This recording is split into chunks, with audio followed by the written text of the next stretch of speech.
Hey hi guys, ఈ video అయితే కొంతమంది మగవాళ్ళ గురించి, అందరి గురించి అయితే నేను చెప్పడం లేదు. ఒక అమ్మాయి మ్యారేజ్ అయిన తర్వాత తన హ్యాపీ లైఫ్ని, తన మదర్ ఫాదర్ని, తన ఫ్యామిలీని అందరినీ వదిలేసి హస్బెండ్ కోసం తన లైఫ్ నంతా చేంజ్ చేసుకొని వీళ్ళ లైఫ్లోకి వస్తుంది.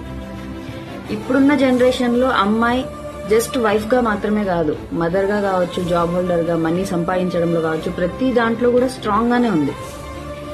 కానీ ప్రాబ్లం ఏంటంటే, ఒక అమ్మాయి ఎన్ని సాక్రిఫైజెస్ చేసినా, ఎంత కష్టపడినా, ఎన్ని బాధలు కంట్రోల్ చేసుకొని నవ్వుతూ పైకి కనిపించినా, ఎండ్ ఆఫ్ ది డే ఒక అమ్మాయికి దొరికే మాట ఏం చేసినావు నువ్వు అని చెప్పి. ఈ కాలంలో ఇలాంటి వాళ్ళు చాలా మంది ఉన్నారు. హస్బెండ్సే చెప్తారు, ఎంత కష్టపడినా కూడా ఎండ్ ఆఫ్ ది డే ఏం చెప్తారు, నువ్వేం చేసినావు అని చెప్తారు. సో ప్లీజ్, నేను